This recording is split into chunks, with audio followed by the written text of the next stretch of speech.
Bismillahirrahmanirrahim. Assalamualaikum warahmatullahi wabarakatuh. Alhamdulillahirabbil alamin wa bihi nasta'inu ala umuri dunya waddin. Allahumma shalli ala sayyidina Muhammad wa ala ali sayyidina Muhammad. Selamat malam Bapak dan Ibu semua, dan juga selamat bergabung untuk guru kita Pangarsa Guru Ustadz Miftah Fauzi Rahmat yang akan membimbing kita, akan memandu kita untuk membahas melanjutkan kajian kita, yaitu surah Al-Waqiah, tafsir Ahlul Bait surah Al-Waqiah. Saya akan coba sapa dulu guru kita, Ustadz Miftah. Assalamualaikum Ustadz. Waalaikumsalam warahmatullahi wabarakatuh. Kepada Abang Ustadz. Alhamdulillah.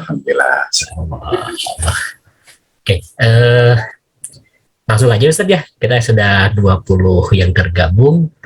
Dilanjut mungkin. Entah sampai mana. Silakan Ustadz. Mangga. Terima kasih Pak Hasan. Ibu dan Bapak rahimakumullah. Bismillahirrahmanirrahim. Alhamdulillahirabbil alamin. Wassalatu wassalamu ala asyrafil anbiya'i wal mursalin sayyidina maulana wa habib ilahil alamin. Alladzi summiya fis sama'i bi Ahmad wa fil ardi bi Abil Qasimil Mustafa Muhammad. Wa ahli baiti at-tayyibin at-tahirin la siyama baqiyatillahi fil ardin arwahuna wa arwahul alamin li turabil maqamil bidat. Wa sayyidatina Fatimah Zahra wa maulatina Khadijatul Kubra wa jami' ahli baitin nubuwah wa ma'dir risalah wa anbiya'illahi wa rusulihi wa malaikatihi was-siddiqin wa syuhada'i was-salihin wa hasuna ulaika rafiqa. Assalamualaikum ayuhan nabi wa rahmatullahi wabarakatuh. Assalamu alayna wa ala ibadillahi salihin. Assalamualaikum jami'an wa rahmatullahi wabarakatuh.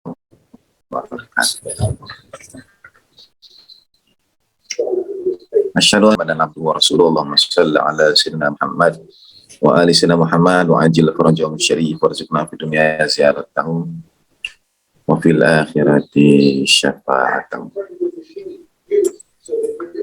Terima kasih Ibu dan Bapak, Ustadz Ahsa. Malam hari ini kita melanjutkan kembali kajian tafsir surah Al-Waqiah yang terakhir mungkin lebih dari sebulan yang lalu. Jadi terima kasih atas berkenan kembali bergabung dalam majelis ilmu kita.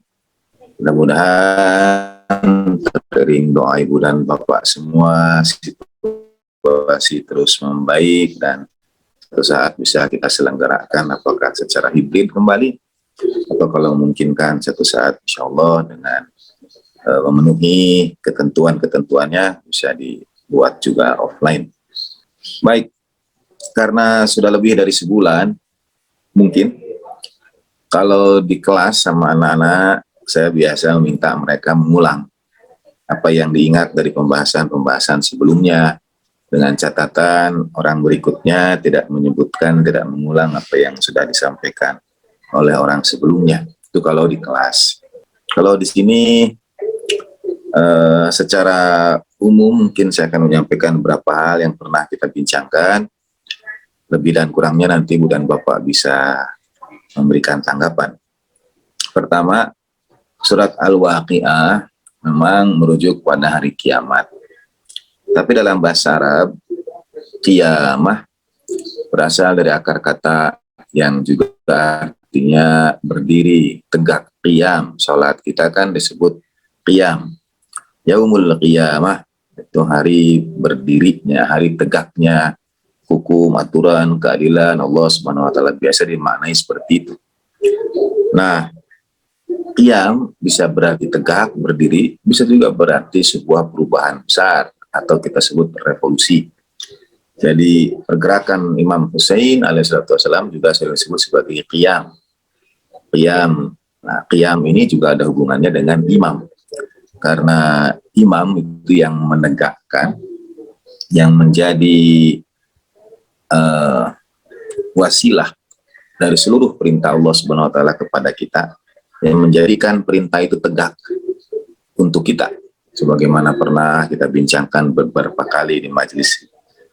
tafsir surah Al-Quran ini, kewajiban itu tidak ditujukan kepada para, dalam hal ini baginda Nabi SAW dan kemudian al-maksumin alaihi wasallam, misalnya perintah sholat, akim yang bentuknya mufrad, wa adzin finnasi bil hajj, tuka pada baginda Nabi SAW. Lalu ibadah salat Jumat itu wa idza nudiya, kalau dia diseru gitu. Jadi ada yang menegakkan aturan Tuhan dan itu disebut qaim. Jadi al-qaim itu yang akan menegakkan aturan-aturan Tuhan, syariat-syariat Allah Subhanahu wa taala. Jadi qiyamah, qiyam, qum, qaim itu sebetulnya satu akar kata, satu derivasi. Nah, idza waqa'atil waqi'ah merujuk memang pada hari kiamat. Makna yang pertama. Pada saat yang sama juga merujuk pada setiap qiyam, pada setiap perubahan besar, pada setiap peristiwa besar yang laisa liwaqa'atiha kadhibah, yang tidak dapat didustakan. Qiyam Imam Hussein alaihissalam sudah disampaikan baginda Nabi Shallallahu alaihi wasallam sejak kelahiran Imam pada 3 di bulan Sya'ban penuh berkah ini. Dan hari-hari yang menyebut sebagai qiyamah al-waqi'ah itu memang disebutkan di dalam Al-Quran dalam beberapa ayat. Misalnya yauma taqumus sa'ah, yauma yaqumun nasu lirabbil alamin gitu. Hari kiamnya manusia di hadapan Allah Subhanahu wa taala yang kemudian disebut dengan hari kiamat. Nah, itu juga misalnya merujuk kepada dalam surat, saya kira surat Al-Haqqah, mungkin tapi harus cek lagi, fa yawma idzin waqa'atil waqi'ah.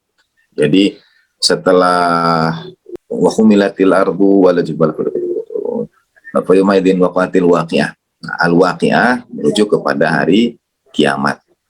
Kemudian pada makna-makna qiyam yang antara lain adalah yang menegakkan qiyam itu kita sebut qaim. Pada hari kiamat itu, pada hari setiap peristiwa besar yang di situ tegak perintah Allah Subhanahu wa taala atau kemuliaan izzah agama Allah Subhanahu wa taala, akan selalu ada kelompok yang khafidah, ada yang rafi'ah. Ada kelompok yang merendahkan dirinya, ada yang meninggikan derajatnya. Dalam peristiwa Karbala kita melihat dua kubu berseberangan ini, yang satu khafidah, yang satu lagi rafi'ah. Jadi yang satu menunjukkan nilai-nilai kemuliaan akhlak yang membuat derajat mereka lebih tinggi, itu rafi'ah. Kelompok yang lain menunjukkan perilaku-perilaku buruk yang membuat mereka menjadi hina, khafidah. Hari tegaknya perintah Allah Ta'ala, hari kiamat, hari peristiwa besar ini, idza rujjatil ardu rajja wa bussatil jibalu bassa fakanat haba'an munbat. Bumi berguncang, nah,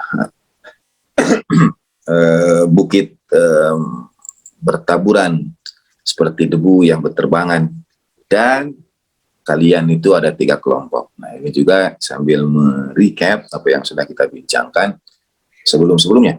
Karena umumnya Al-Quran biasa membagi kelompok itu 2. Falhamaha fujuraha wa taqwaha, yang fujur dan yang takwa. Imma syakiran wa imma kafura, syukur atau kufur. Selalu dibagi 2. Ada yang bersinar terang wajahnya dan ada yang meredup gelap. Itu 2. Dibagi kitab misalnya, ada yang berat, ada yang ringan. Itu juga pengelompokan yang 2. Tapi dalam surat Al-Waqi'ah ini pengelompokan itu 3. Wa kuntum azwajan thalathah. Dan kelak kalian itu sebetulnya ada 3 kelompok. Nah, penyebutan 3 kelompok ini yang pertama didahului dengan ashabul maimanah, yang sering diterjemahkan sebagai kanan, dan ashabul masy'amah yang sering terjemahkan sebagai kiri. Untuk bahasa Arab juga punya kata lain untuk kanan dan kiri. Demikian pula maimana sebetulnya punya makna selain kanan yang sebetulnya menjadi makna dasar, yaitu yumnun, yang artinya berkah, sukacita, bahagia. Jadi ashabul maimanah adalah kelompok yang beroleh kebahagiaan, baik yang kanan ataupun kiri. Dan ashabul masy'amah itu dari shin hamzah mim yang artinya kecelakaan, kemalangan. Mengapa kemudian menjadi kanan dan kiri?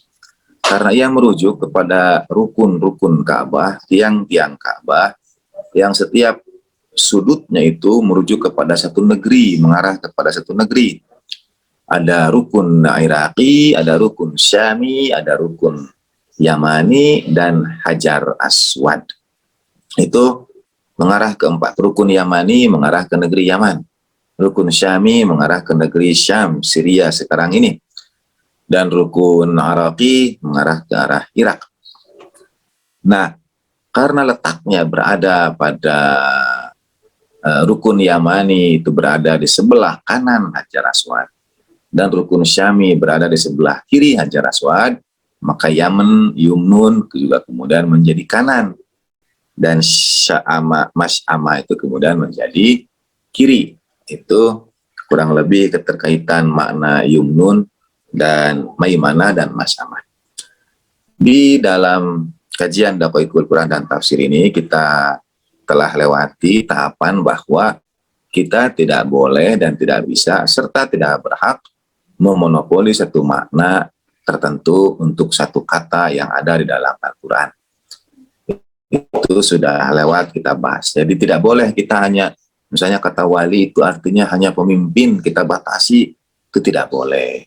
Karena Al-Quran punya makna yang sangat kaya, begitu dalam, beragam, yang kadang dalam riwayat Imam Ja'far As-Shadiq alaihissalam, ketika seorang sahabatnya bertanya, hari ini dijelaskan A, hari berikutnya dijelaskan B, yang berbeda dari A, padahal makna ayat yang sama.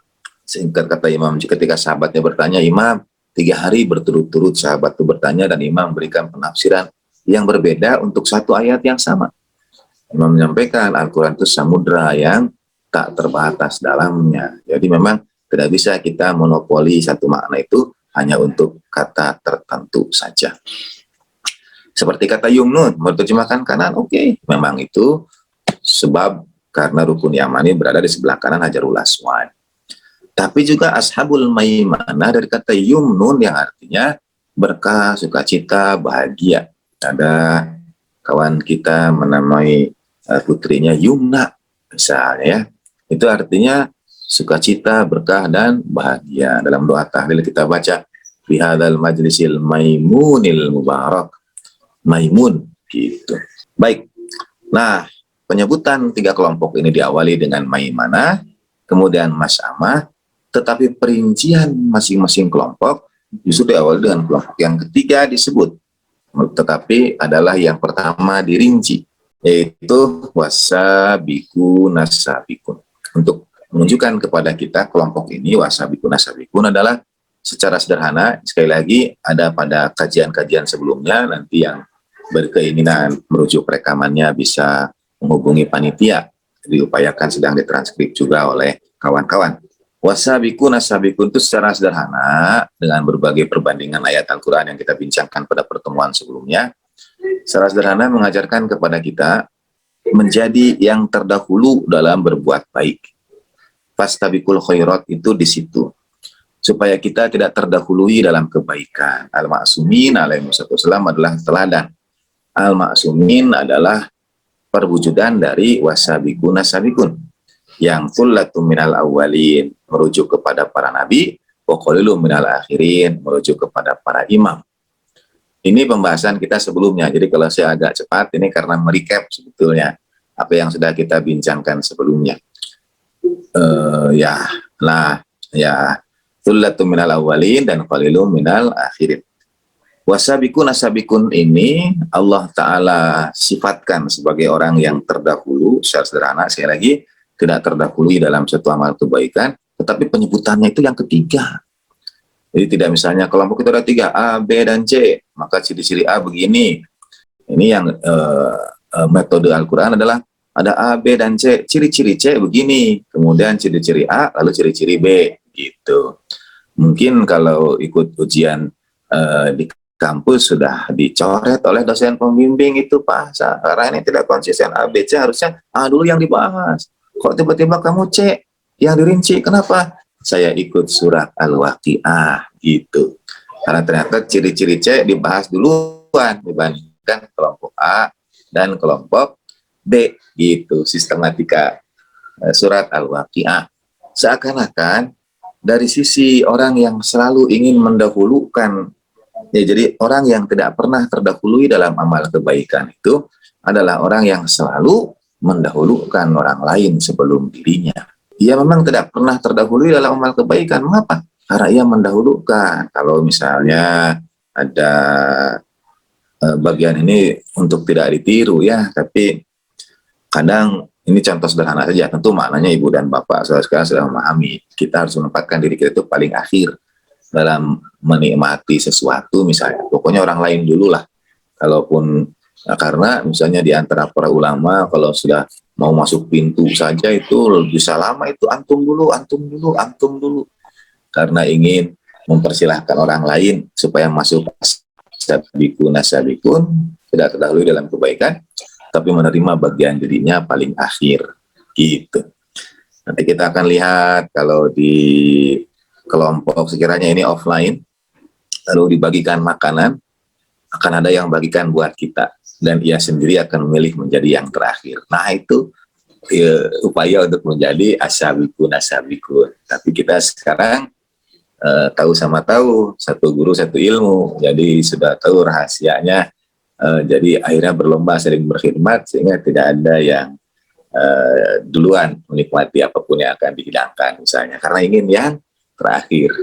Padahal baginda Nabi SAW selalu menjadi yang pertama menikmati makanan supaya kawan sahabat-sahabat yang lain tidak sungkan, dan selalu juga menjadi yang terakhir dalam menikmatinya supaya sahabat-sahabat juga tidak sungkan. Baik. Wasabikun nasabikun. Nah, ulaikal muqarrabun, didekatkan sekali lagi. Ini asabikun asabikun itu merujuk kepada para nabi dan al-ma'sumin alaihi wassalatu wassalam.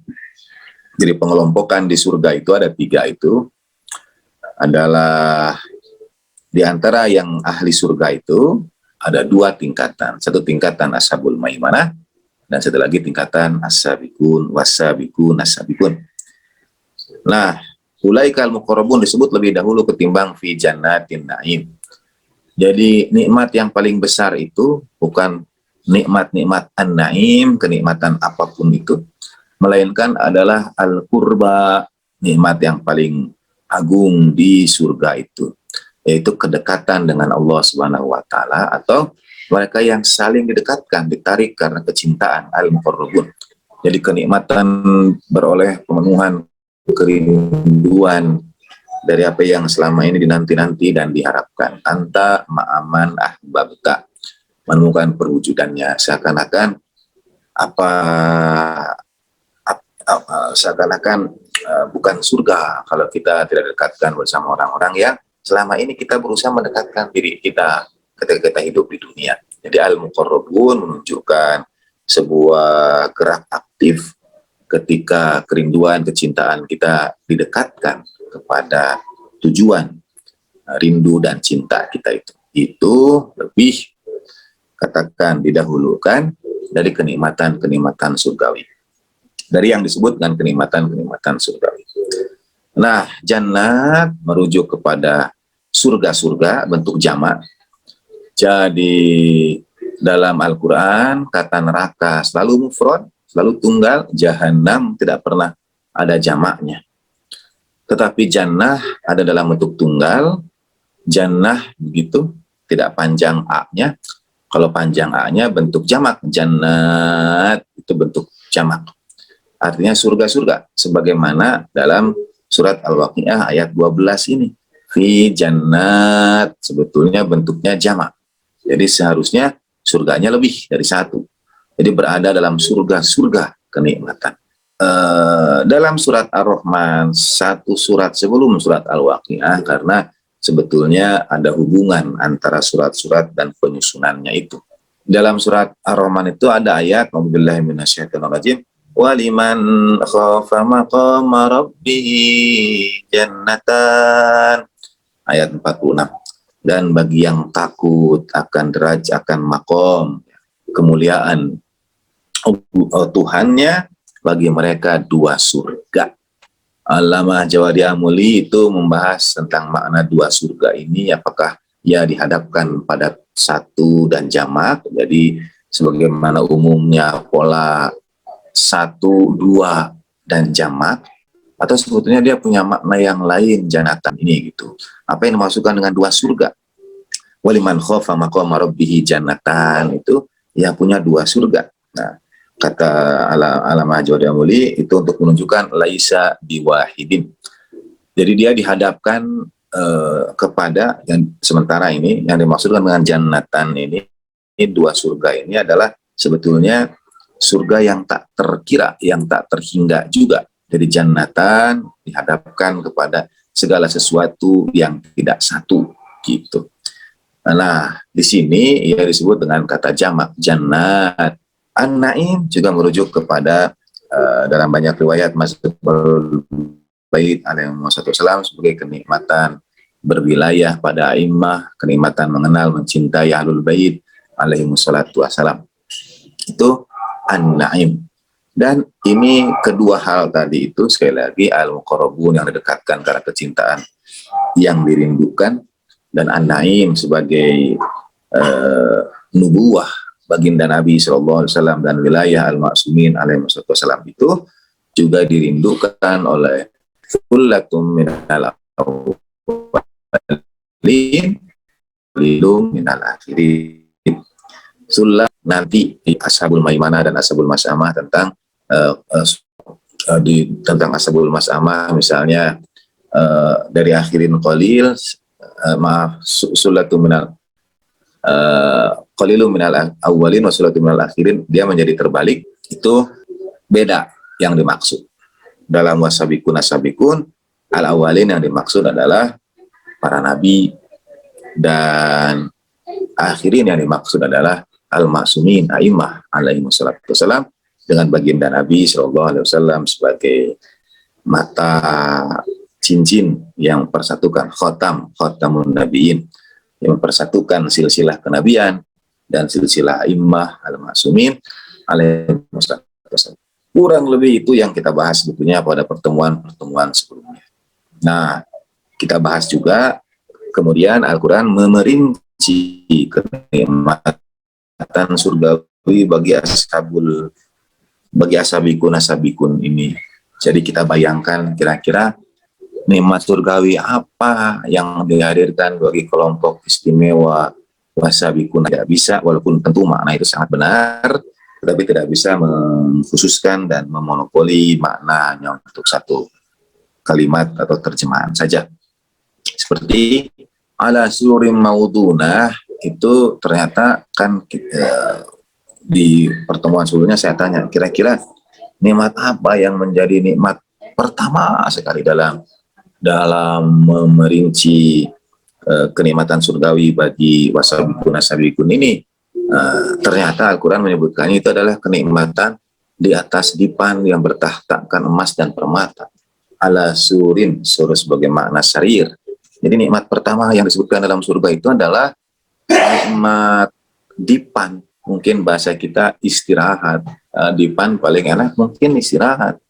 Jadi kenikmatan surgawi itu, ini dalil untuk tidak digunakan bagi kaum yang suka rebahan. Karena yang diperceritakan pertama itu dipan. Tapi sekali lagi kemudian saya sampaikan di pertemuan sebelumnya juga, emas dan permata itu menjadi indah ketika ia dinisbatkan.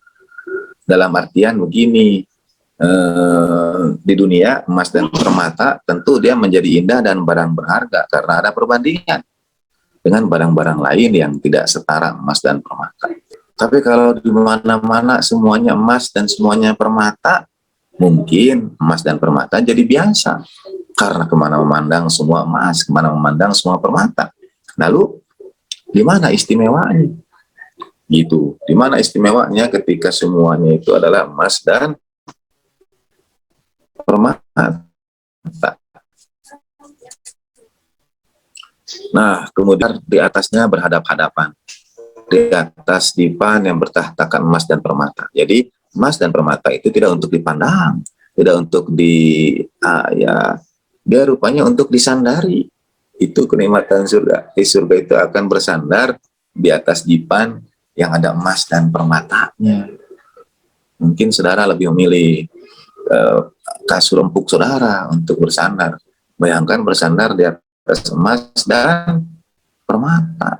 Misalnya, sekali lagi ini ala sabilil misal ya, hanya untuk pembahasan diskusi. Dan kalau mutaqabilin itu jamak banyak. Kalau dua mutaqabilain gitu ya, bentuknya itu. Kalau mutaqabilin itu jamak. Artinya berhadap-hadapan itu dengan banyak. Padahal umumnya kata berhadap-hadapan, muwajahah itu ya berhadap-hadapan namanya juga. Yang satu menghadap ke yang lain. Jadi dua orang hadap-hadapan. Tapi ini berhadap-hadapan dengan semuanya. Bayangkanlah situasi ada dipan dengan emas dan permata, lalu bersandar, saling hadap, berhadap-hadapan bagaimana? Ada mungkin yang di belakang kita, ada yang di depan kita, ada yang di kiri dan kanan kita, tapi tetap berhadap-hadapan dengan sesama gitu. Ya, ya mohon maaf ini di rumah ada yang sedang kurang sehat ya. Itu ada komentar di room chat katanya, juga di grup di WA. Mohon doa. Baik. Nah, kita berhenti sampai di situ dan dalam makna yang lain, bagaimana kemudian kita bisa mengambil hikmah dari karakteristik surgawi wasabikun asabikun ini ada makna lain dari akar kata, tapi ini dari akar kata. Jadi kata surun itu artinya bahagia. Memang sururin jamak dari sarir, tapi ia punya akar kata juga yang berdekatan, yaitu surun, yaitu bahagia. Misalnya afdalul a'mal idkhalus surur, ya. Sebaik-baik amal adalah memasukkan rasa bahagia. Nah, maudunah itu tersusun. Jadi dalam pembahasan kita yang sebelumnya, ayat ini kemudian mengajarkan kepada kita cara untuk bergabung bersama wasabikun asabikun itu adalah dengan menyusun hidup kita di atas satu kebahagiaan demi kebahagiaan, dengan berusaha membahagiakan orang lain.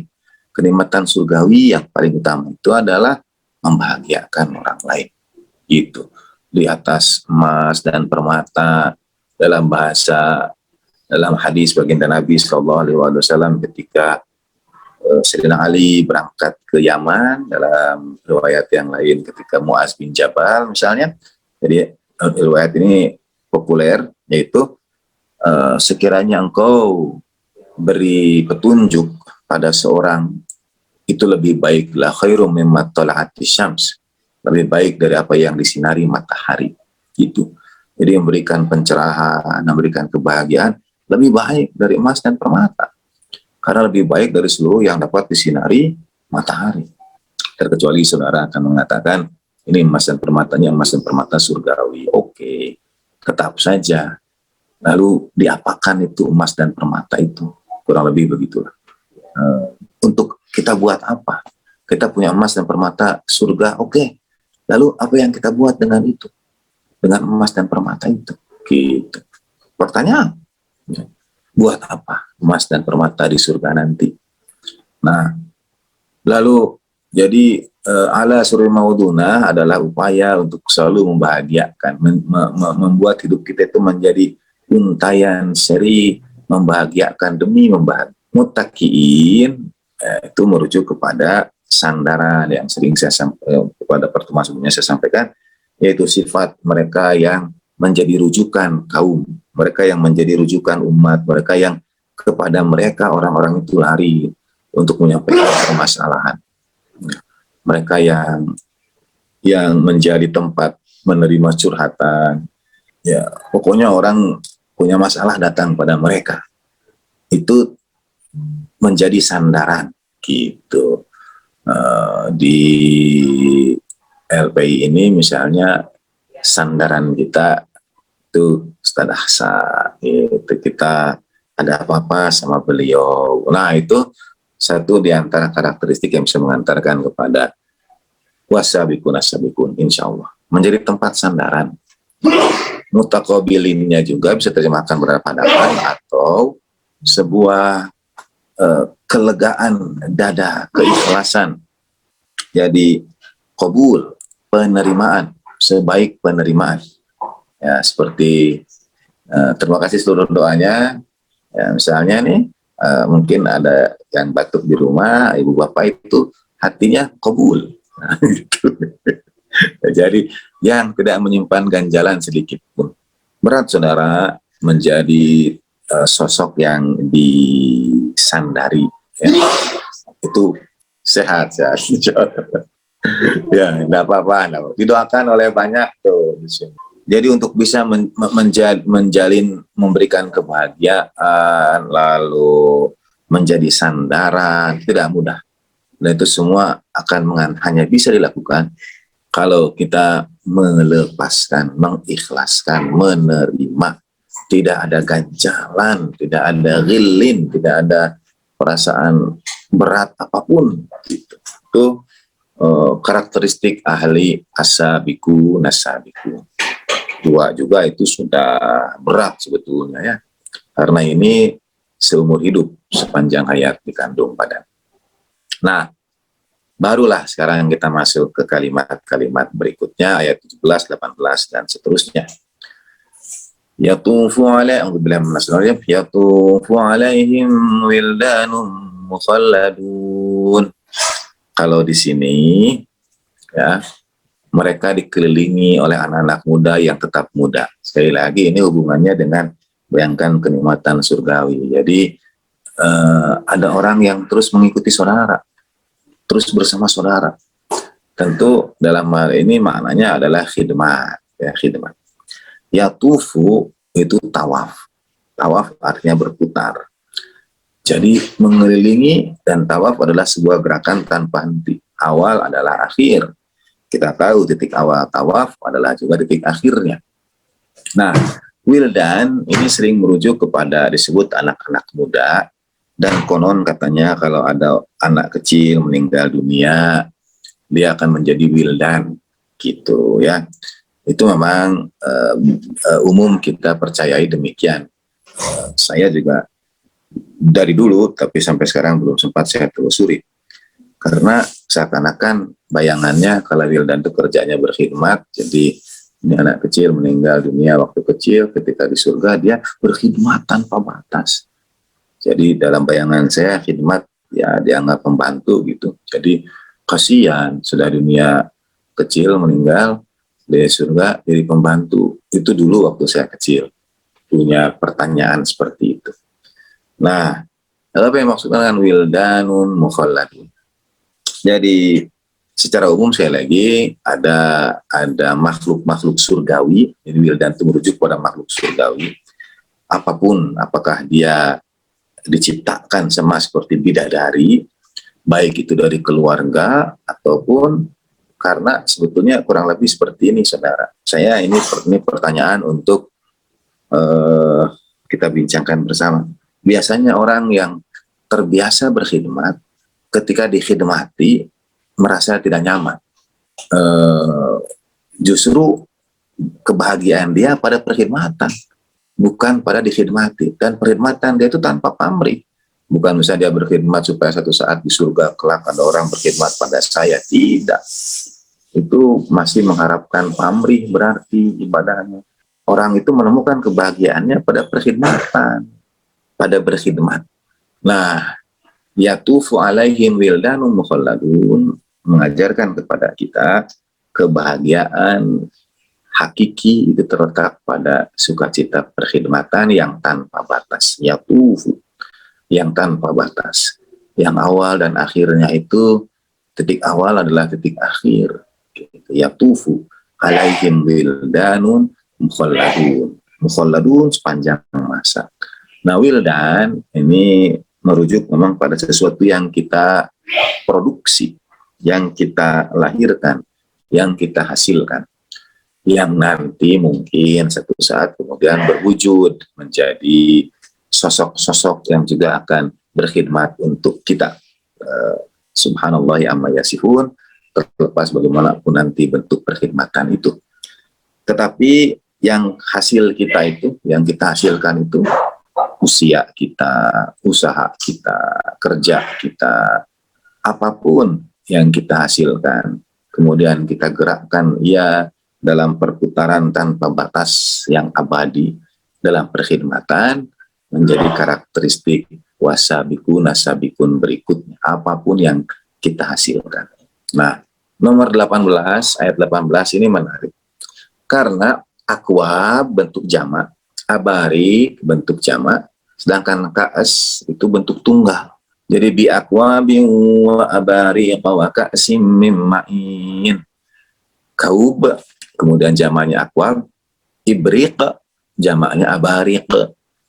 Nah, di sini pun terjemahan itu seharusnya menggunakan bentuk jamak.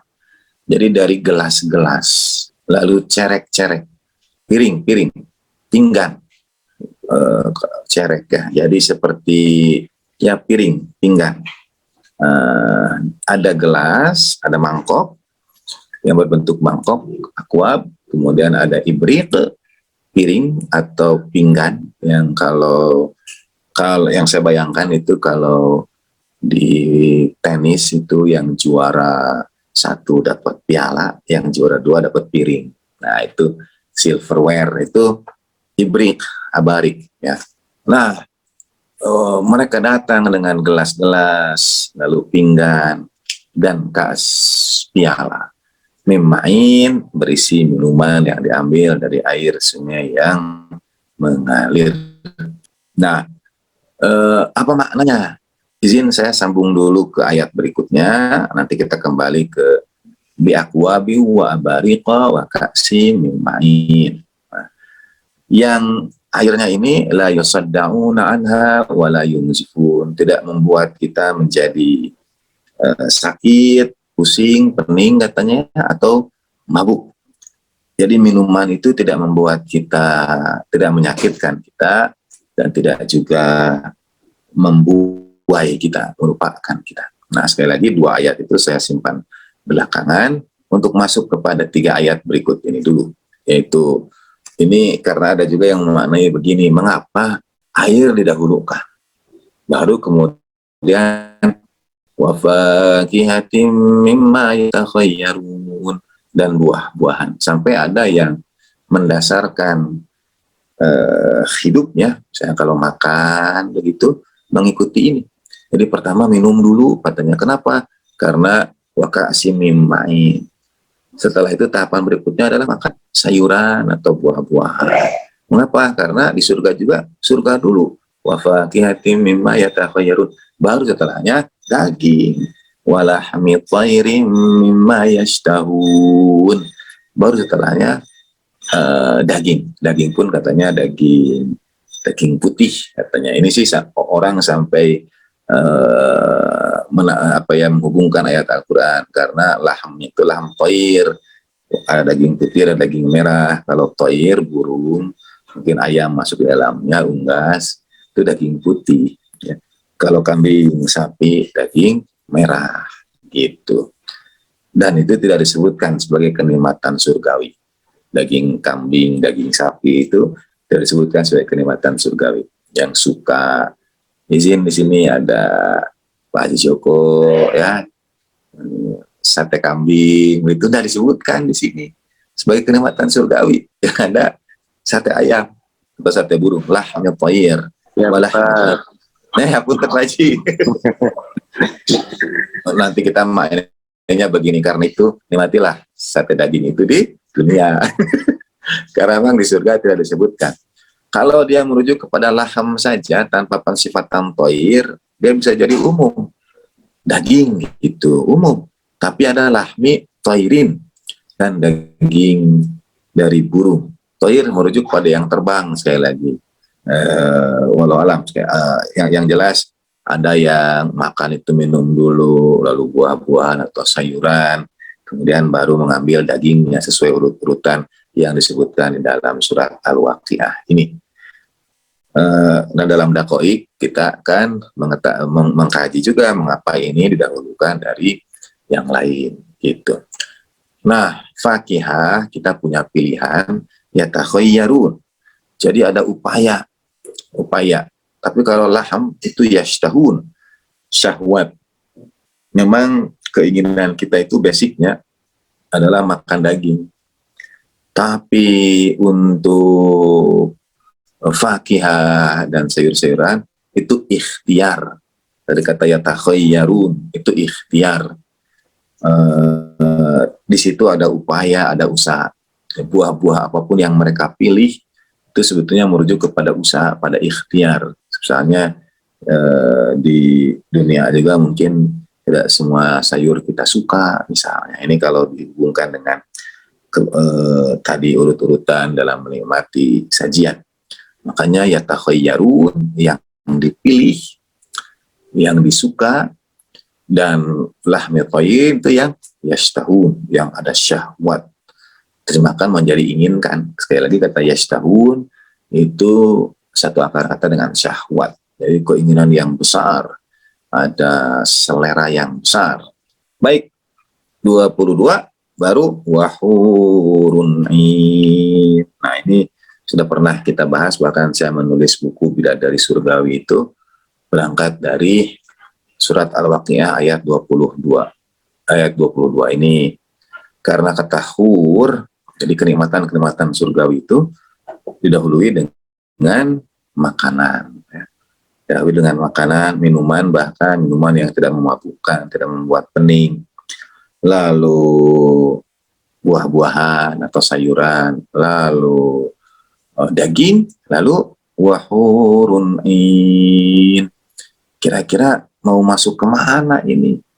Dan bidadari-bidadari yang bermata indah.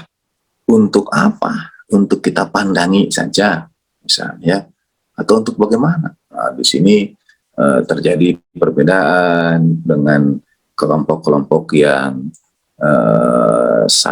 sangat disayangkan, menghubungkan hal yang sifatnya duniawi pada kenikmatan ukhrawi, pada kenikmatan surgawi, sampai kalimat-kalimat yang tidak pantas dinisbatkan kepada ajaran Islam yang menjadi gambaran buruk bagi mereka yang tidak mengenal Islam. Nah, karena hubungannya ini dengan kenikmatan duniawi.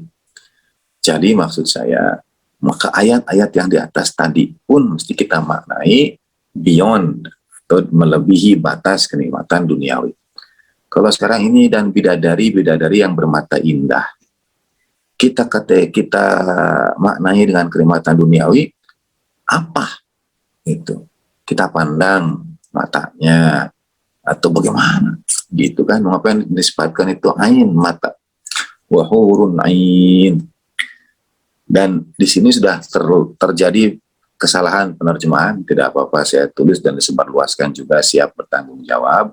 Karena hur adalah bentuk jamak untuk makhluk surgawi regardless of its gender, tanpa merujuk kepada apakah dia laki-laki atau perempuan, muzakkar atau muannas. Karena hur ini jamak dari dua. Biasanya jamak itu berbeda. Kalau mufradnya muslim, jamak itu dalam bahasa Arab ada jamak salim dan jamak taksir.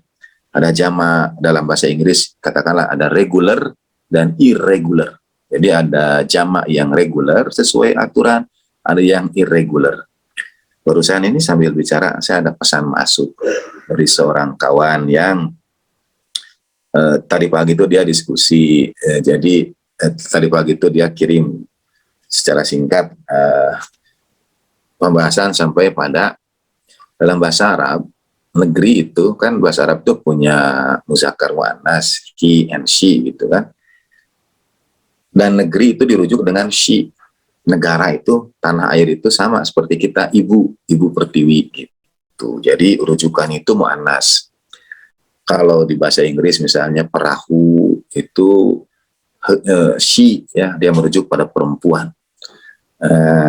Itu kekhasan bahasa. Nah, negara itu Syi atau mu'annas.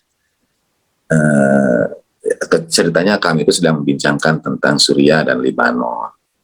Jadi dikutiplah tentang Suriah, lalu saya menjawab dengan Lebanon.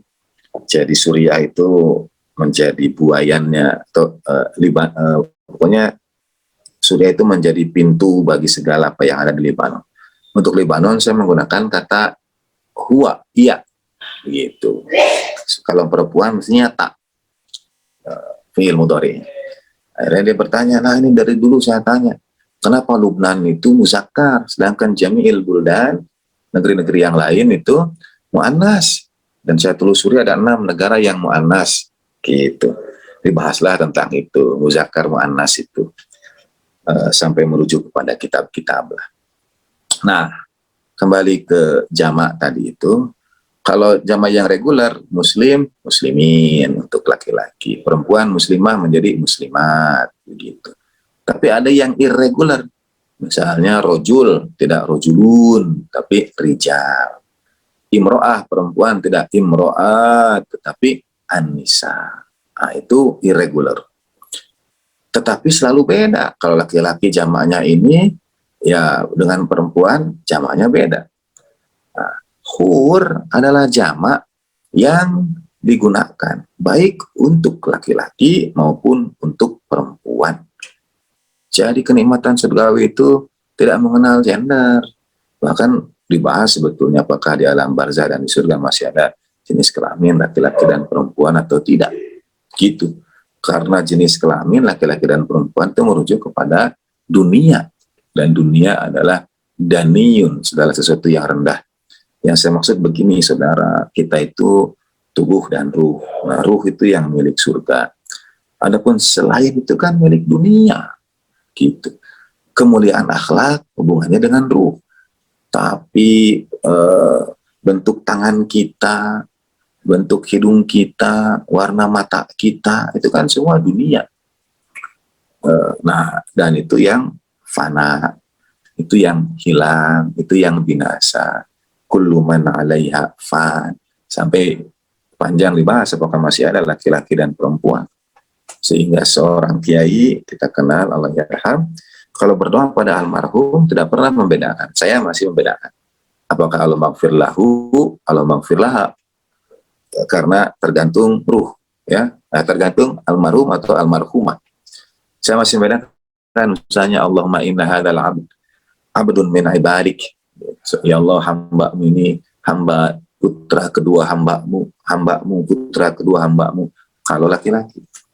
Kalau ke dalam bahasa saya sama saja. Ya Allah, perempuan ini, ibu ini adalah hamba di antara hambamu, putra kedua hambamu. Tapi bahasa Arabnya berbeda. Kalau laki-laki itu abdullah, kalau perempuan itu amatullah.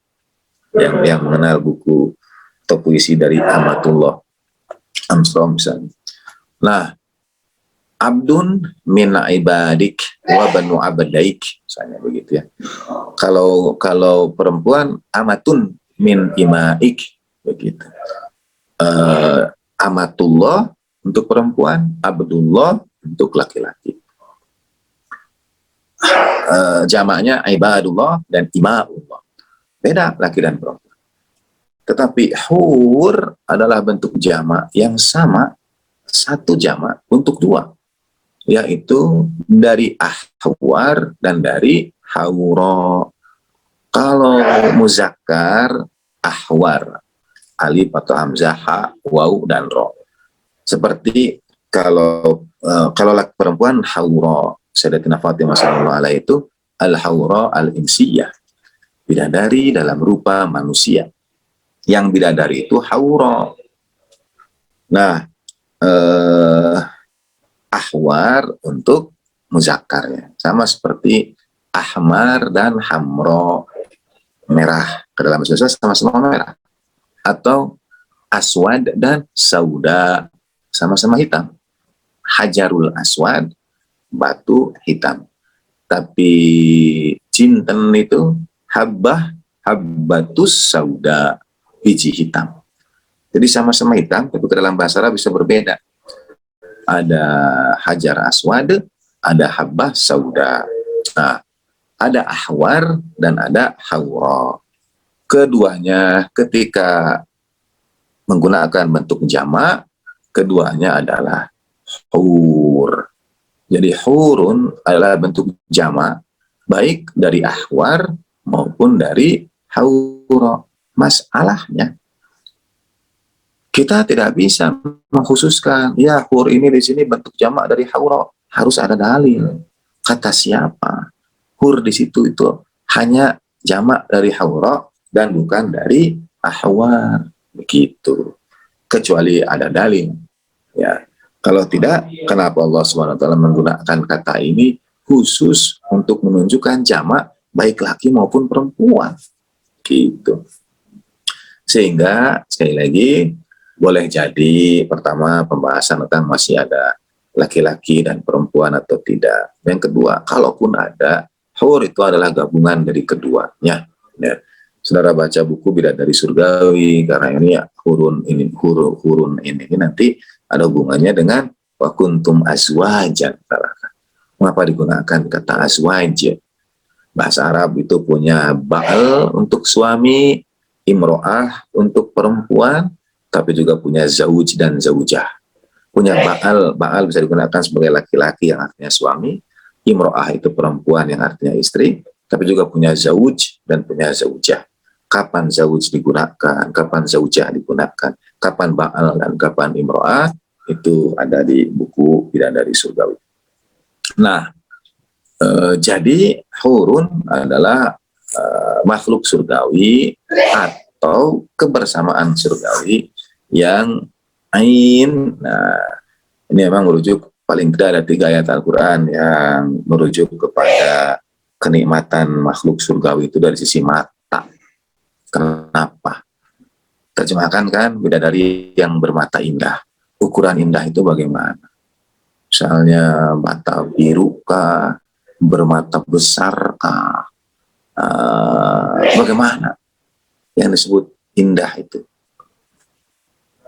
Atau ada kenikmatan lain, ya, itu mata, pada saat yang sama juga itu juga bisa berarti mata air, ya, sumber air, gitu.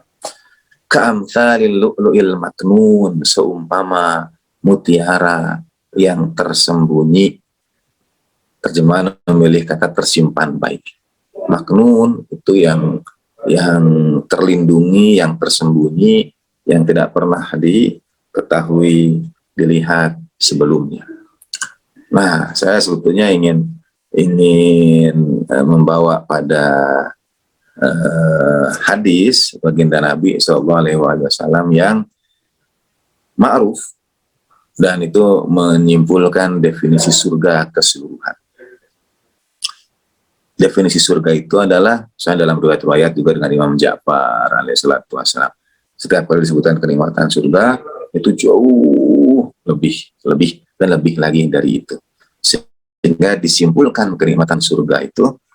Saudara nanti bisa mengikuti pada kajian jelang berbuka di kanal Majulah Ijabi, insya Allah ada juga pembahasannya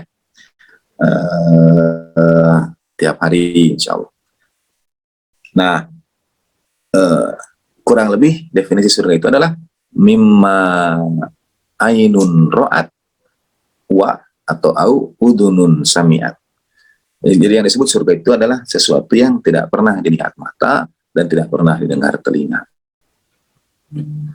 Jadi seindah apapun kita lihat, mungkin misalnya katakan keindahan alam di Papua, Raja Ampat, atau di Maladewa, atau di mana begitu.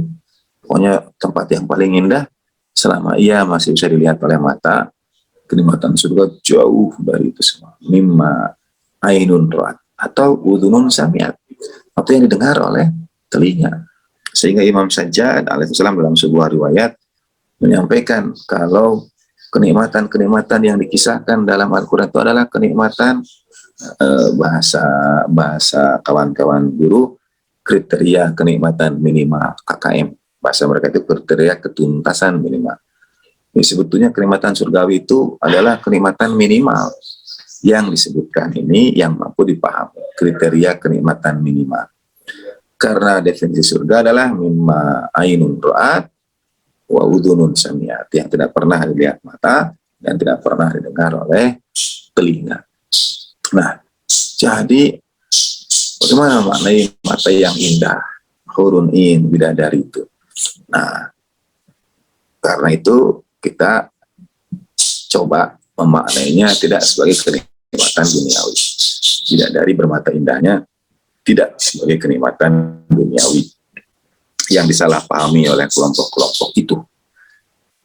Misalnya nanti akan menikah dengan 72 bidadari, itu dimaknai pernikahan duniawi.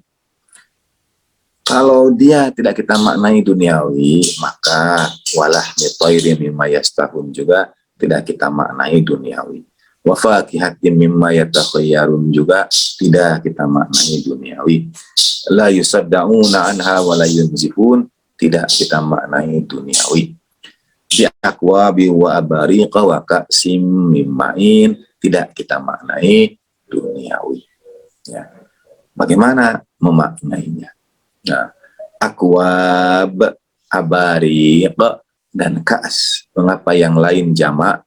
Akwab jamak, abarik jamak, ka'as tunggal.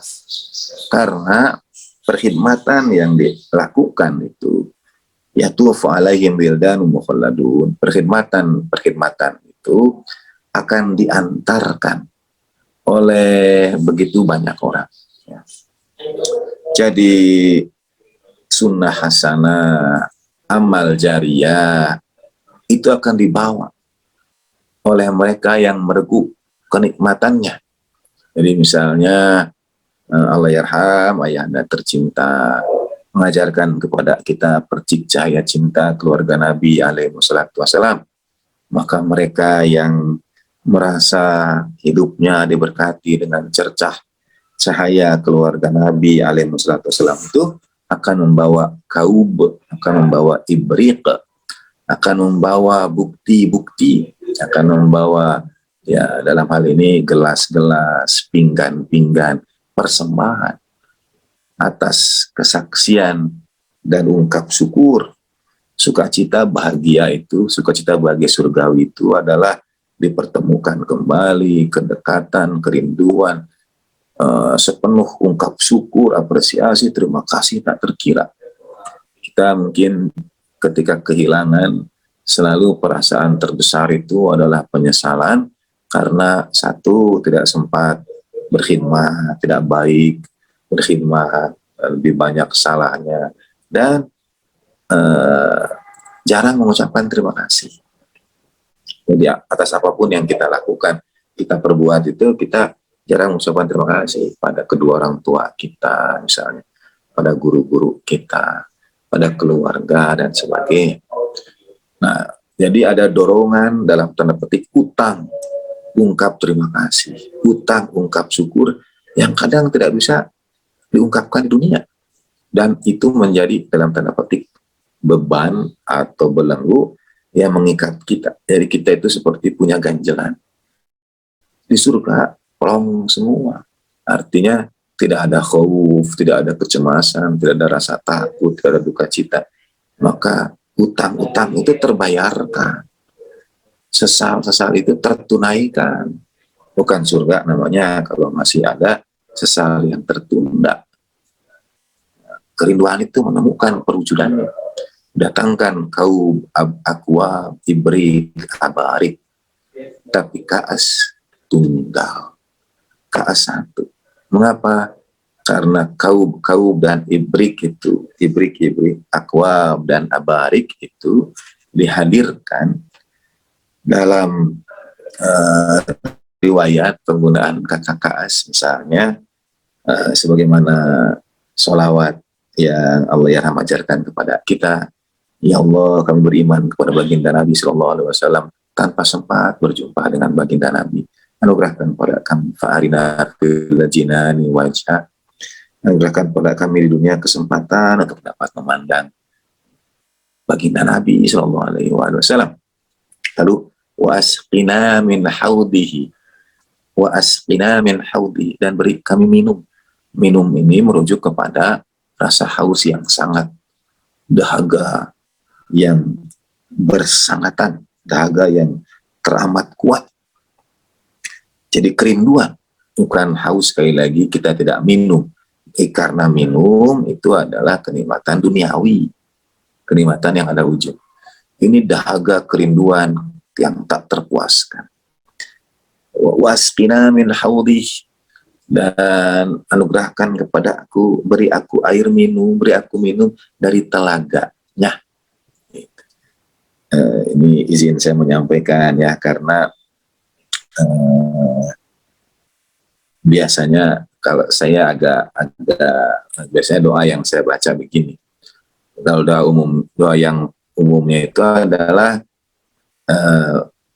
karuniakan kepadaku air minum dari telaganya dengan cawannya dikasih gitu. Jadi diberi air minum sebagaimana sahabat Abu Dhar yang membawa air tapi tidak hendak dipersembahkan, tidak hendak diminum sebelum menghadap baginda Nabi Sallallahu Alaihi Wasallam. Walaupun orang banyak datang dengan kaum dan ibrik, bersyukur pada kita, berterima kasih misalnya pada guru-guru, tapi teladan-teladan itu orang-orang soleh itu tidak ingin bahwa akwab dan ibriknya itu sendiri. Mereka akan tunggu, mereka akan hadirkan akwab dan abarik itu pada sang pemberi kaas, pada sang pemberi cawan, sang pemberi piala. Sebagaimana Abu Dzar yang membawa kantung penuh berisi air, tapi tidak sedikit pun beliau minum. Jadi apapun pujian yang mungkin kita terima dari penduduk bumi, dari ahli dunia, hatta ketika mereka berterima kasih di yaumil akhir, di barzakh nanti, kita tahu pemilik pujian sesungguhnya adalah sahibul kaas, sang pemilik cawan, sang pemilik piala itu. Piala cinta, rindu, menggelora dalam himne ijabi. Nah, saya tawasulannya itu begini, berharap agar dapat beroleh air minum dari telaga baginda Nabi Sallallahu Alaihi Wasallam melalui tangan al-maksumin a'immah alaihi wassalatu wassalam, dan piala cawan milik atau dari Sayyidatina Fatimah Zahra salamuallahu alaihi. Jadi min haudihi biyadi a'immah al-maksumin bika'sin min sayyidatin nisa'il alamin. Jadi berharap beroleh air baginda Nabi, air telaga baginda Nabi Sallallahu Alaihi Wasallam dengan melalui perantaraan. Ini kalau pemaknaannya lahiriah, jadi melalui tangan yang memberi minum airnya milik baginda Nabi Sallallahu Alaihi Wasallam, yang meminumkan tangannya adalah a'immah al-maksumin alaihi wassalatu wassalam, dan cawannya, pialanya, yang dari situ air itu diambil, pialanya dari piala Sayyidatin Nisa'il Alamin. Nah, itulah makna kaas, piala, yang kalau beroleh itu, believe me, gitu ya, la yusadda'una anha wa la yunzifun. Ya. Semua mungkin penyesalan, sirna, semua kegelisahan, apapun ketakutan, tadi kekurangan, semua itu begitu meneguk secara lahiriah ini, meneguk ma dari kaas al-maksumin alaihi wasallam itu, la yusaddauna anha wa la yunzifun. Kalau diibaratkan semua sakit, pening, permasalahan hilang, tak tersisa sedikit pun. La yusaddauna anha wa la yunzifun. Baru kemudian wa fakihatin mimma yatakhayyarun. Fakihah itu merujuk kepada hasil. Memang bisa bermakna buah. Jadi amalan-amalan itu kemudian dipilihkan pada kita. Yatakhayyarun. Kita boleh memilih dari buah, dari amalan dari hasil kita. Gitu. Seakan-akan sudah minum, sekarang kok boleh pilih dari semua amalan, dari mungkin siapa diizinkan memberi syafaat pada siapa. Fakihah itu hasil, sekali lagi, wa fakihatin mimma yatakhayyarun. Baru kemudian walahmi thairin mimma yashtahun, yang merujuk kepada pemenuhan apa yang sangat kita inginkan, yang sangat kita harapkan. Thair merujuk kepada sesuatu yang tinggi, burung berada di atas, merujuk kepada sesuatu yang sangat kita inginkan, yang sangat kita syahwati. Sayang memang terjemahan Indonesia hanya mengkhususkan syahwat itu pada misalnya kenikmatan lahiriah, begitu dianggap sebagai syahwat, atau selalu dinisbatkan pada sesuatu yang buruk, misalnya syahwat kuasa, syahwat kekuasaan. Padahal syahwat itu netral. Sekali lagi, syahwat adalah keinginan yang kuat pada sesuatu yang diharapkan, itu syahwat yang menggerakkan kita, itu syahwat. Kata Imam Ghazali juga, syahwat atau hawa nafsu itu ibarat kuda liar yang harus kita tundukkan supaya perjalanan kita lebih lancar, lebih cepat. Tapi kalau tidak kita jinakkan, ya akan bawa kita ke sana dan ke sini. Jadi la yusaddauna anha wa la yunzifu wa faqihatin mimma yatakhayyarun wa lahmi thairin mimma yastahun, merupakan perwujudan dari semua kerinduan, dari hasil upaya yang kita ikhtiarkan di dunia, dari apa-apa yang kita harapkan, yang akan membawa kita kepada hurun in, menggabungkan kita dengan kelompok makhluk surgawi yang ain juga sering disebutkan sebagai mata yang terbuka lebar. Jadi kemampuan untuk melihat rahasia-rahasia. Kita ini kan karena pandangan terbatas, maka banyak masalah.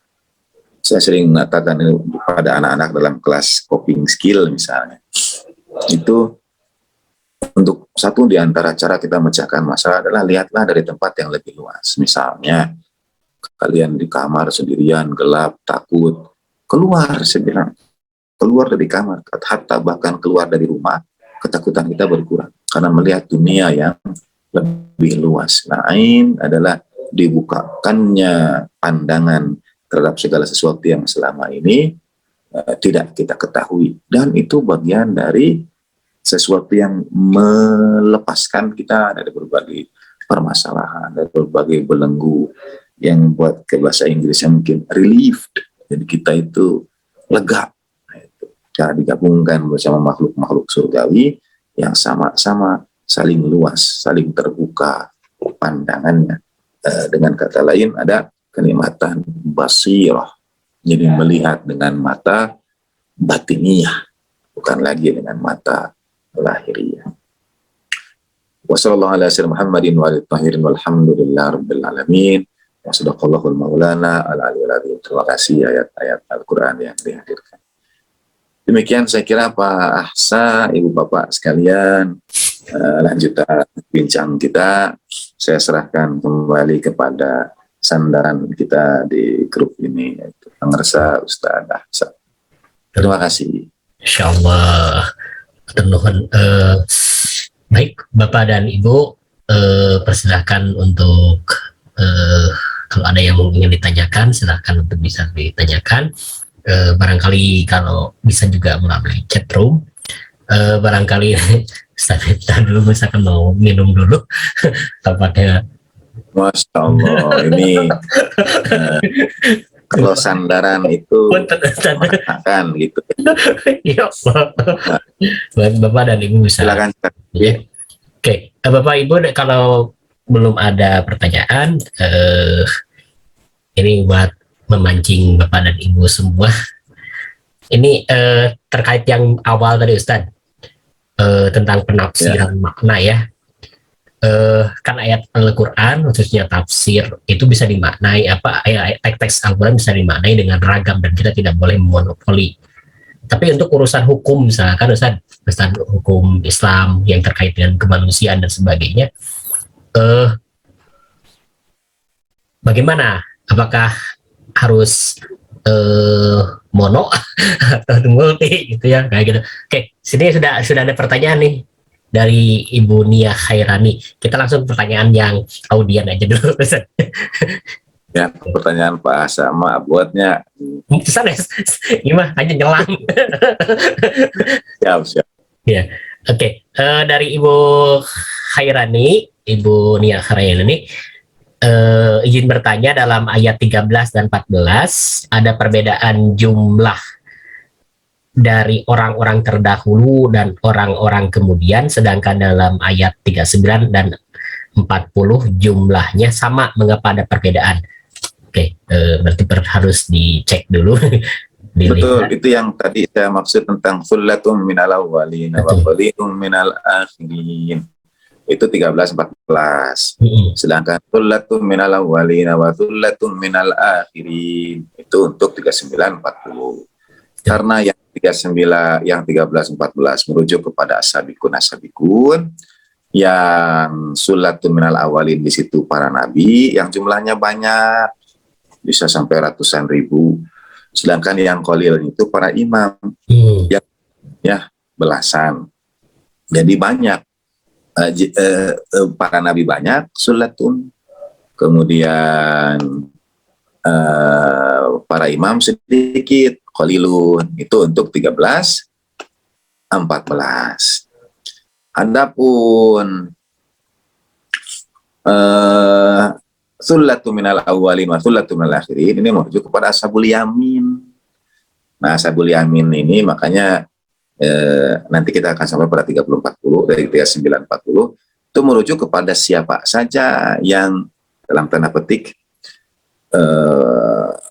dari pengikut para nabi, dari pengikut para imam itu. Jadi derajat sebetulnya kita berharap mudah-mudahan dikelompokkan dengan ashabikun. Tetapi ashabul yamin juga itu sudah selamat di surga, gitu kan. Karena sekali kita merasa ini kan akar dari semua permasalahan itu yang disebut dengan syajarohnya Nabi Adam alaihissalam itu satu penafsiran mengatakan adalah mempertanyakan karunia Tuhan. Kurang lebih seperti ini, mengapa Imam Ali yang jadi imam, mengapa tidak saya? Gitu. Atau contohnya gimana ya? Itu langsung ke Imam Ali itu. Jadi ini contohnya ya, mengapa dia yang jadi nabi, kenapa tidak saya? Kan saya lebih ini, lebih itu. Nah, mempertanyakan itu adalah sumber dari seluruh permasalahan. Nah, tidak taslim, tidak pasrah, gitu. Jadi ketika kita masih melihat, oh ini ada ashabikun, pasti kita tidak akan termasuk ashabul yamin. Gitu aja. Pasti sudah langsung masuk ashabul mas'amah itu.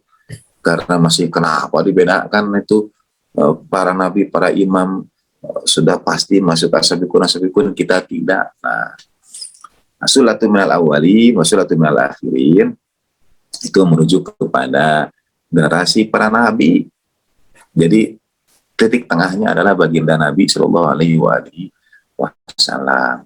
Kita di pertemuan awal pernah bincangkan, karena tidak adil Tuhan kalau makna terdahulu itu dari sisi waktu.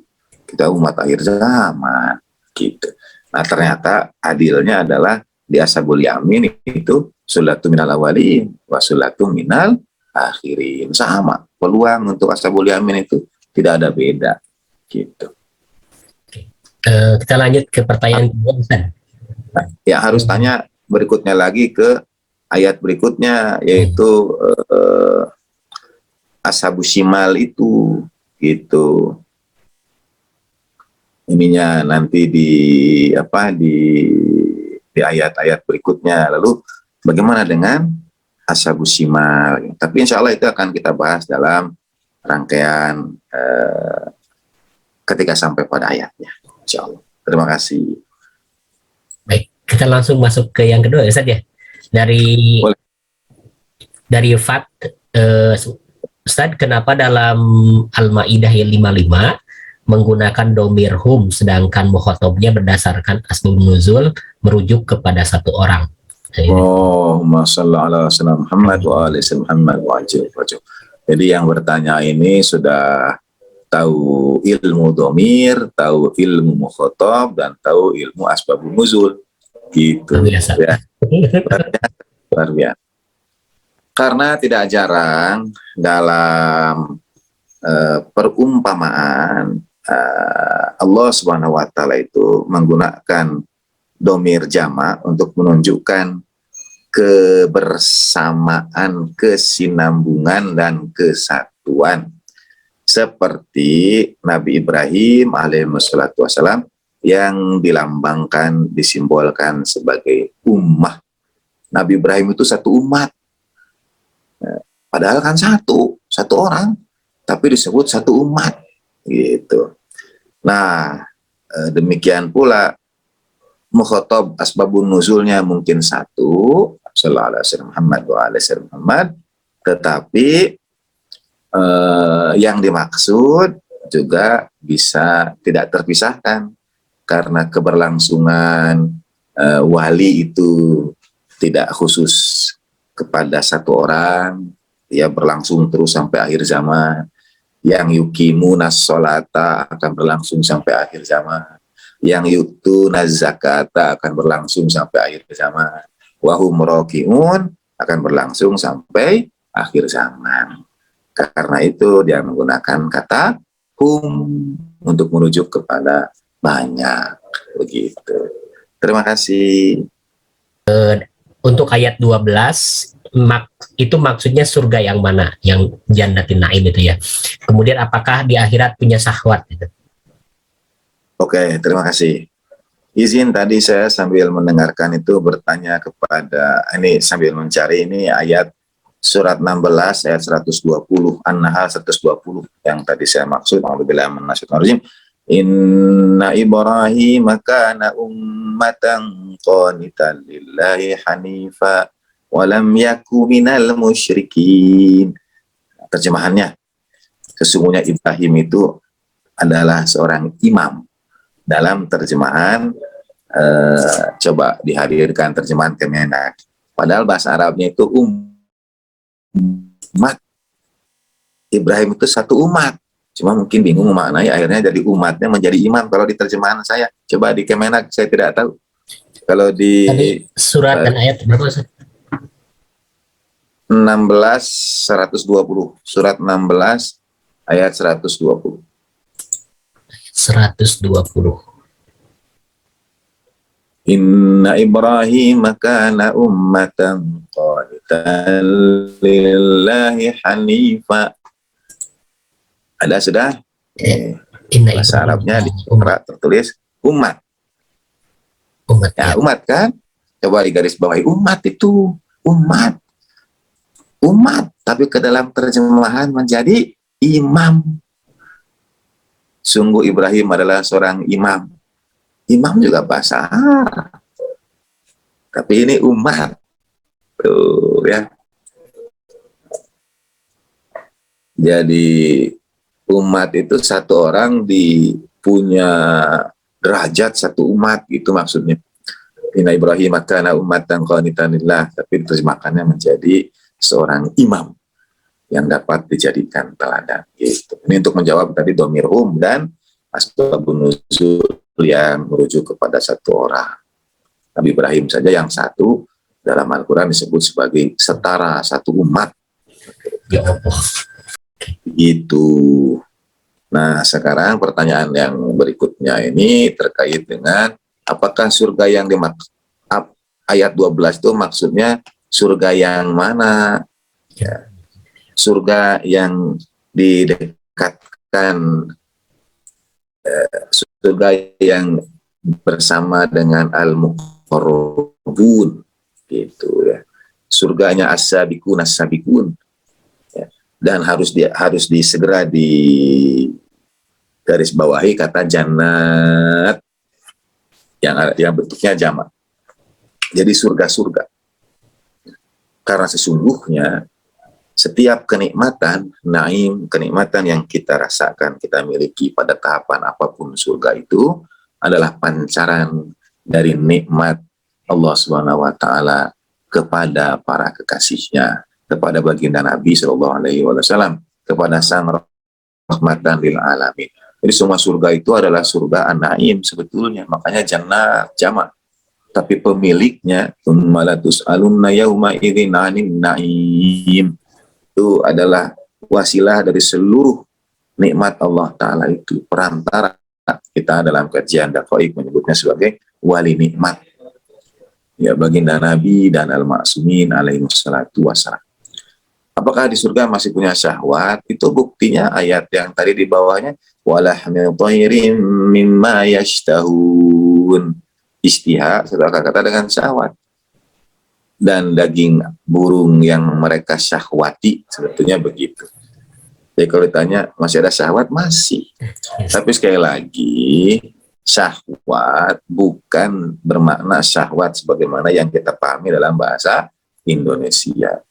Kata fitnah dipahami sebagai menisbatkan sesuatu yang tidak benar. Dalam bahasa Arab, fitnah itu juga artinya ujian, peristiwa besar. Anak-anak juga disebut fitnah, itu artinya yang memalingkan mata. Nah, syahwat di Indonesia ini dimonopoli maknanya menjadi sesuatu yang ya hawa nafsu atau sesuatu yang buruk lah pokoknya gitu. Padahal syahwat adalah yang menggerakkan. Tanpa syahwat tidak akan ada gerak. Kerinduan itu bagian dari syahwat sebetulnya. Jadi kita punya rindu, lalu yang mendorong kerinduan itu, nah itu syahwat. Itu kurang lebih. Terima kasih Pak Hasan. Ya Allah. Baik, Bapak dan Ibu, kita sudah jam 9:05, barangkali nanti diskusi akan berlanjut kembali nanti di pertemuan selanjutnya. Kiranya berkenan Ustaz Miftah untuk karena kita sekarang ini kan di bulan Sa'ban ya, mungkin ada pesan atau bekal untuk ihya Sa'ban ini gitu ya. Mungkin barangkali ada beberapa hal yang harus diutamakan dan sebagainya untuk kita ini semua sebagai murid dari guru kita, termasuk nanti menutupnya dengan doa. Silakan Ustaz. Allahumma shalli ala sayyidina Muhammad alaihi Muhammad wajil farajah. Terima kasih Pak Hasan. Titip doa di hari-hari penuh berkah di bulan Syaban ini. Insya Allah kita akan sama-sama mengambil keberkahan nisfu Syaban pada malam Jumat ini. Malam Jumat minggu ini. Sekarang hari malam minggu. Ketemu malam Jumat pertama itu sudah malam nisfu. Saudara dapat mengikutinya pada kanal Majulah Hijabi. Insya Allah kegiatan seperti sekiranya kita hadir secara fisik di Masjid Al-Munawwarah, jadi kita akan melakukan rangkaian-rangkaian ibadah nisfu Syaban. Terima kasih Pak, saya sudah mengingatkan. Dan tentu amalan utama adalah karena bulan Syaban adalah bulan baginda Nabi SAW, memberikan sebaik persembahan, sebaik hadiah, membawakan akwab dan abarik supaya sampai kepada kaas, supaya sampai kepada sang pemilik piala, pemilik cawan itu. Doanya yang tadi saja. Bismillahirrahmanirrahim. Allahumma shalli ala sayyidina Muhammad wa alihi Muhammad. Seorang bertanya kepada Al-Ma'sumin, mungkin Imam Ja'far alaihi wasallam, tentang makna innallaha malaikatu yusalluna 'alan nabi. Kalau salawat para malaikat bagaimana? Salawat kaum mukminin bagaimana?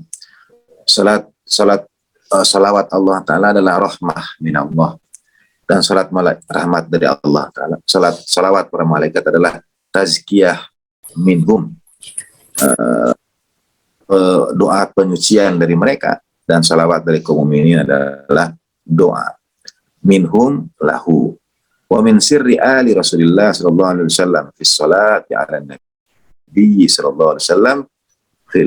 Kalimat berikut ini diambil dari Biharul Anwar juz 82 halaman 96. Salawat yang Allahyarham ajarkan kepada kita. Bismillahirrahmanirrahim. Allahumma shalli ala sayyidina Muhammad wa ali sayyidina Muhammad fil awwalin, wa shalli ala sayyidina Muhammad wa ali sayyidina Muhammad fil akhirin, wa shalli ala sayyidina Muhammad wa ali sayyidina Muhammad fil mala'il a'la, wa salli ala sayyidina Muhammad wa ala sayyidina Muhammad fil mursalin.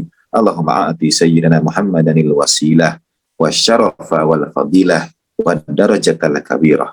Allahumma inna amanna bi sayyidina Muhammadin wa alihi wa lam narah fala tuhrimna yaumal qiyamati ru'yatah warzuqna suhbatah wa tawaffana ala millatih wa asqina min hawdihi mashraban rawiyan sa'igan hani'an la nadma'u ba'dahu abada. Inna ala kulli syai'in qadir. Allahumma kama amara. Allahumma balligh ruh rahmatika ya arhamar rahimin wa sallallahu alaihi wa sallam walhamdulillah rabbil alamin. Untuk para guru terkhusus Allah yarhamni bunda dan lumin semua. Fatihatu ma'asana Muhammad wa ali sayyidina Muhammad. Allahumma salli ala sayyidina Muhammad wa ali sayyidina Muhammad wa ajil farajam syarif warzuqna fid dunya hasanatan wa fil akhirati. A'udzu billahi minasyaitonir rajim. Bismillahirrahmanirrahim. Alhamdulillah rabbil alamin arrahmanir rahim maliki yaumiddin. Iyyaka na'budu wa iyyaka nasta'in ihdinas siratal mustaqim siratal ladzina an'amta 'alaihim ghairil maghdubi 'alaihim wa sallallahu Muhammadin wa ta'ala Muhammadin wa afu minkum wa ma taufiqi illa billah alaihi tawakkaltu wa ilaihi unib. Wassalamualaikum warahmatullahi wabarakatuh. Apun kena tenun. Sama-sama Ustaz. Waalaikumsalam warahmatullahi wabarakatuh. Hatur nuhun. Terima kasih Ustaz Miftah Fauzan Rahmat yang telah memberikan pencerahan di malam minggu kepada kita terkait dengan Al-Quranul Karim dan pemaknaannya.